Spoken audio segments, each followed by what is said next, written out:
Hello there, YouTube. Today we're going to be taking a quick look at this Sony Trinitron CRT TV.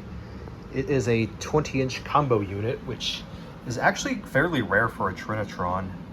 This one's a VCR combo, and the model number is conveniently labeled on this one on the front. It is a KV-20VS40, the V meaning it has a built-in VCR in this case, and S meaning that it has stereo speakers, which is especially rare.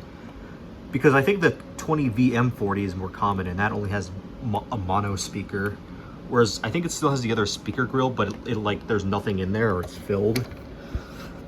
But yeah, we can see that this has a front video input, which is called line in, and there's also the headphones. Line in is not very typical for a Trinitron because they're usually labeled as video 1 and video 2 and whatnot. But if we take a look at the back, I'm gonna pause the recording so I can turn this around. Okay, I turned it around rather hastily, but still turned around nonetheless. You can see that the label sticker does not match a typical Trinitron that you would see.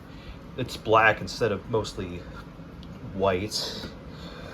But yeah, this was manufactured in June of 1999, also using a rather unusual font for the manufacture date. It's rated for 89 watts, Trinitron Color Video TV. That's how they were normally labeled as. DHHS code, I don't remember that being a thing. Does it say what chassis this uses, though? Because I think the good old KV-20VS40 that I used to have was based on the BA4 chassis. Okay, I can't seem to see a chassis number, so this might have been outsourced. I mean, given that it's called line in for the inputs instead of video 1 and video 2. And this also only says line in rather than line 1 or line 2, because I think what the case is with this TV is that there's only one composite input and the front one is just a repeater, which is not uncommon for cheaper CRT TVs, although I wouldn't say this one is necessarily cheaper, but it's composite only, so who knows really. Anyway, I'm going to turn this back around. Okay, now I've grabbed out my surge protector, so now we can plug in the TV. Let's plug in here. Weirdly enough, this Trinitron starts up on its own. I don't think I've ever had any other Trinitron do that. But yeah, there's the OSD saying line and auto clock. And if we try changing input, let me make sure the volume is set to reasonable level. Yeah, let's press input select down here. And it's only a single line input, or video composite really. Well, let me turn this off real quick. Make sure it doesn't turn itself back on.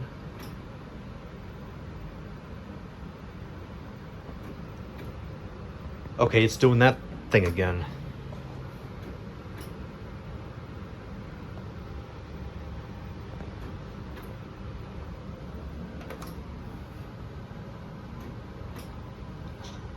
It's not the first time that this has happened to me.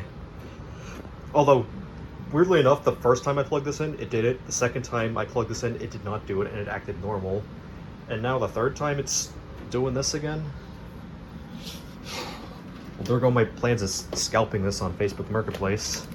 Anyway, let me test the VCR. I have a second copy of Finding Nemo right here. I have no idea how I got a second copy, but I'm willing to sacrifice this one to the VCR.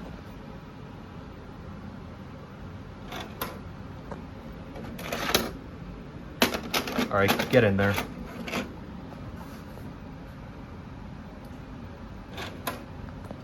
Okay, I guess it's just rejecting my tape then.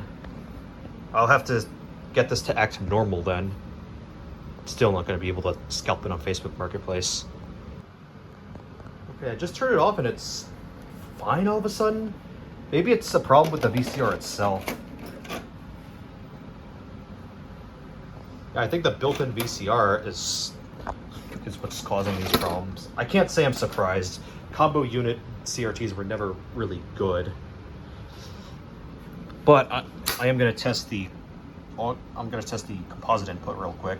I'm going to plug in an original Xbox that I'm also going to list for sale. Okay, let's just plug in this Xbox. Just hope I'm getting that in right. Okay. I think I lost my controllers, so I guess I can't sell those with this Xbox, but I still have the composite cables, obviously, and power cable. It's just a typical figure 8. I'm gonna pop Shrek in so we're not just seeing the Xbox menu. Let me turn up the volume. All right, and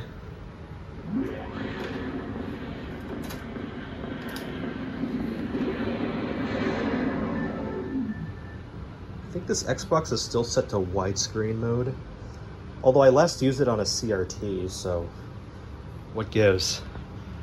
Maybe this CRT is just kind of funky. And also it's looking a little blue. You can't really see it, but yeah, it's looking a little blue.